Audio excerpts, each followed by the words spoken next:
Bad టైంలో ఉన్నప్పుడు దాన్ని మనం ఎలా బ్యాలెన్స్ చేయాలి? నేను ఇది నా అనుభవంతో చెప్తున్నాను. నాకు ఫుల్ హక్కు ఉంది, ఎందుకంటే నేను అనుభవించాను కాబట్టి. మనం ఓడిపోయాము, అసలు నెక్స్ట్ స్టెప్పే లేదు, మాకు లైఫే లేదు అన్నే టైమ్స్ కూడా నా లైఫ్లో వచ్చాయి.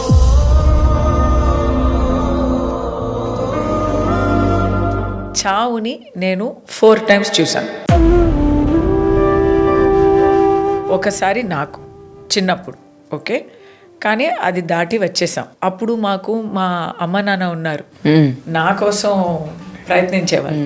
తర్వాత మా పేరెంట్స్, వాళ్ళు లైఫ్లో ఆ లాస్ట్ మూమెంట్ చావు అన్నది వచ్చినా మనం ఒప్పుకోము కదా.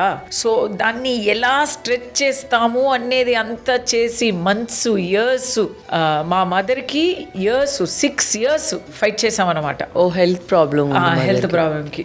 బట్ ఒక్కరోజు కాలానికి మనం ఓడిపోవాల్సిందే.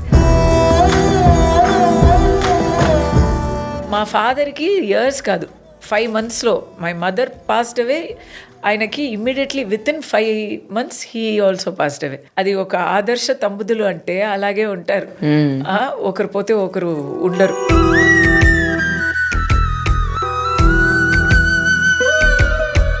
అప్పుడు వచ్చిన మెచ్యూరిటీ, ఒక యూనివర్సిటీలో వెళ్ళి ఒక కాలేజ్లో వెళ్ళి చదువునారా అని ఒక మెచ్యూరిటీ వచ్చింది. తర్వాత మా అమ్మాయిని చావు నోటి నుంచి లాగేసి తీసుకొచ్చాం. అంటే మమ్మల్ని కన్నవాళ్ళు పోతే బాధ అనేది అది వేరేమ్మా. మేము కన్నవాళ్ళు చావు బ్రతుకు మధ్య పోరాడుతూ ఉంటే అది తట్టుకోలేమమ్మా. ఏమైంది మ్యామ్ అసలు మీ పాపకి? She is a leukaemia survivor.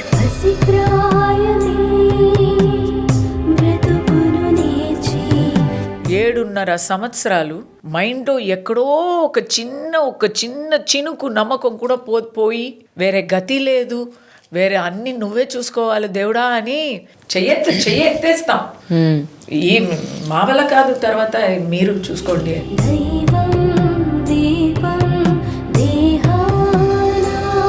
మా రెగ్యులర్ ట్రీట్మెంట్ పని చేయలేదు. బ్లడ్ క్యాన్సర్ కదా, అందరికీ పని చేసినది, తినకి పని చేయలేదు. ఏదో రేర్ కేస్ అంట, లోకంలో ఒక 200 మందికే అది వచ్చిందంట. సో అలాంటి ఒక టెస్ట్ కేసు ఇది. So we are having to prepare our cells, పోగొట్టుకోవడానికి కూడా సిద్ధంగా ఉండాలి అనేది.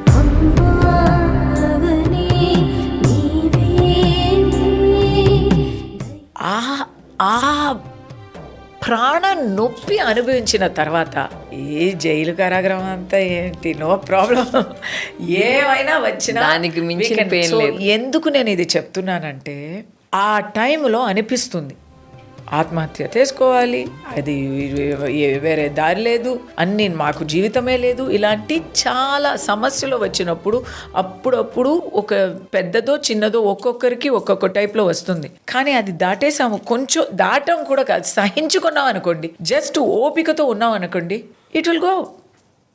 ఎప్పుడు life is a circle, light is there at the end of the tunnel. అది అందరికీ నేను చెప్పాలనుకుంటున్నాను. ఇప్పుడు చాలా మంది పిల్లలు గేమ్లో పడిపోయి, ఇంటర్నెట్లో పడిపోయి, ఏం చేస్తున్నామని తెలియకుండా ప్రాణాన్ని తీసుకుంటున్నారు.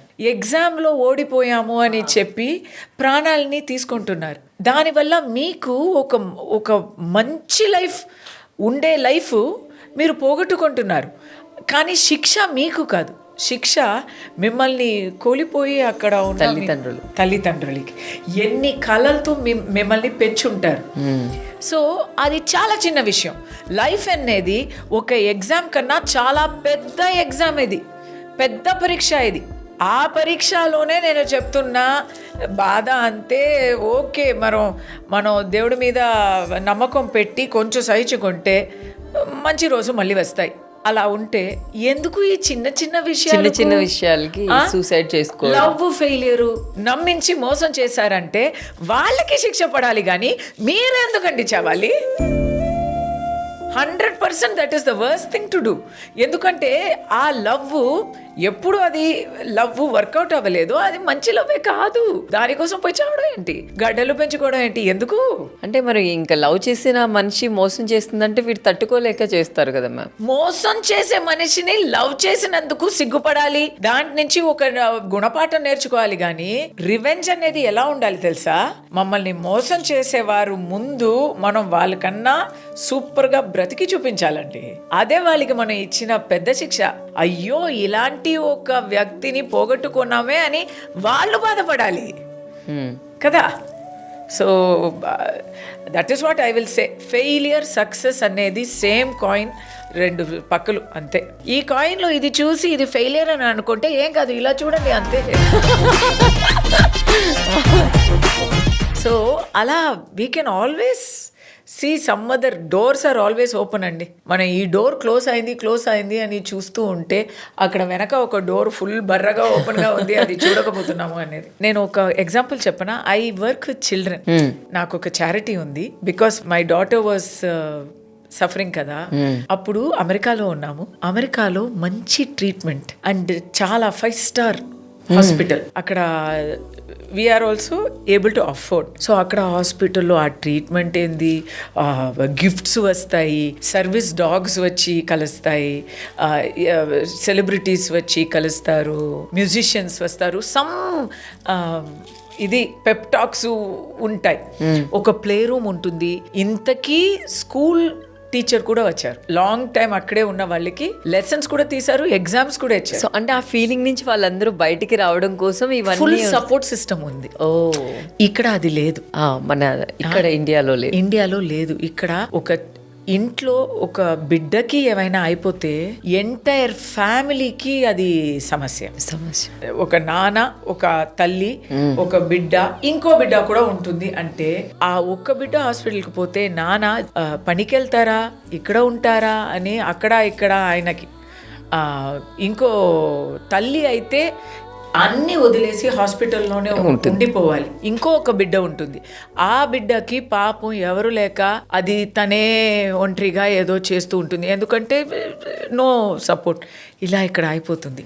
అది చూసి నేను ఆ చారిటీ మను మిషన్ అని నా అమ్మాయి పేరు మీద స్టార్ట్ చేశాను. ఓ ఇక్కడ ఇండియాలో. We are working with 4 hospitals in Chennai now, and ఇక్కడ కూడా షురు చేద్దాం, మొదలు పెడదాం. ఏంటంటే చిన్న చిన్న విషయాలు, బట్టలు, బ్రేక్ఫాస్ట్లు ఇలా ఇస్తాం పండగ రోజుల్లో. ఈ హెల్త్ ప్రాబ్లం ఎవరికైతే ఉందో వాళ్ళకి మీరు కొంచెం సపోర్టివ్గా పాజిటివిటీగా చేద్దాం అని. అప్పుడు నేను ఒక పసిబిడ్డతో వర్క్ చేయడం జరిగింది. అది ఏంటంటే 2 years old, కానీ చూడ్డానికి 5 months లాగా ఉంటుంది.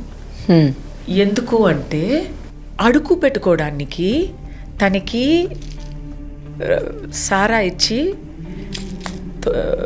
ఇక్కడ కంద మీద వేసుకొని రోడ్లో అడుగు పెట్టుకోవడానికి యూజ్ చేశారు. వాళ్ళు అడుక్కోవడం కోసం ఈ బిడ్డని యూజ్ చేశారు. సో తిండి లేదు, ఓన్లీ జస్ట్ అలా స్పృహ లేకుండా ఉంటుంది. అలాగే కొంచెం బ్రతికి ఉండాలి కదా, దానికోసం ఏదో ఒక పూట ఏమో ఇస్తారో ఏమో. దానికి అది అమ్మ ప్రేమ లేదు, ఫుడ్ లేదు, ఏం చూసుకోలేదు. 2 years వరకు అది ఆ 5 months బేబీ ఎలా ఉంటుందో అంతే ఉంది తను size. And liver completely spoiled, mentally improvement లేదు. మీరు ఎవ్రీడే స్టార్వేషన్లో సారా తాగించి తీసుకుని ఉంటే ఎలా ఉంటుంది? ఎక్కడ ఈ బాబు మాకు దొరికాడంటే రైల్వే ట్రాక్ మీద. మీకు దొరికాడు బాబు. 2 years వరకు యూజ్ అండ్ త్రో చేశాడు. అక్కడి నుంచి తీసుకొచ్చి ట్రీట్మెంట్ ఇస్తున్నారు. నన్ను ఏం అడిగారంటే అర్జెంటుగా వెళ్ళి మెడిసిన్స్, ఇది పాలు డబ్బాలు, అలాంటి విషయాలు అంతా నా సప్లైస్ అడిగారు. ఒక 1 week ఇది కొన్ని ఇవ్వు అని అడిగారు. ఓకే నేను చేస్తాను. అప్పుడు నేను అడిగాను, ఎందుకండి ఈ పాపని, అంటే ఒక మెంటలీ కూడా డిఫికల్టీస్, డెవలప్మెంట్ ప్రాబ్లమ్స్ ఉన్నాయి, బ్రతుకుతే ఇంకా బ్రతుకంతా కష్టం కదా, మీరు బెటర్ మనం ఎలా చెప్పాలి మెర్సీ చేయొచ్చా, అది వదిలేస్తే పాపం దేవుడు తీసుకుంటారో ఏమో అని నేను అడిగాను. దానికి ఆ డాక్టర్ ఏం చెప్పారు తెలుసా?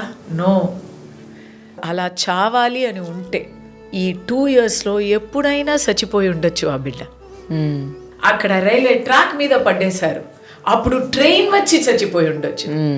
ఈ 2 yearsలో ఆకలితో ఎండల్లో నీడల్లో వర్షంలో చచ్చిపోయి ఉండొచ్చు.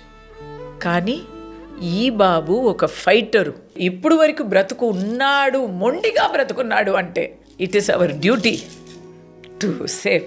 ఇప్పుడు అంతా ఓకేనా మ్యామ్ బాబు? ఆ లివర్ ప్రాబ్లమ్స్ అంతా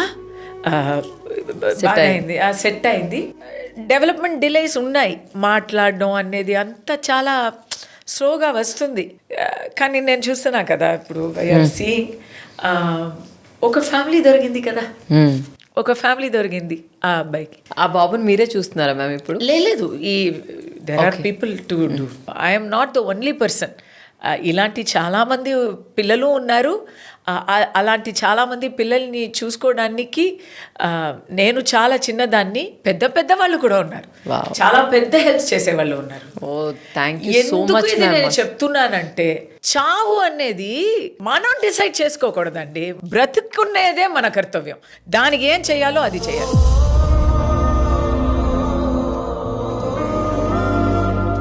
అసలు మీరు చెప్పే విషయాలన్నీ వింటుంటే నేను కూడా తప్పకుండా నాకు తోచినంత ఖచ్చితంగా హెల్ప్ చేయాలని మనస్ఫూర్తిగా ఉంది. కమ్ విత్ మీ, ఖచ్చితంగా మొదలు పెడతాం కదా, we will go to done.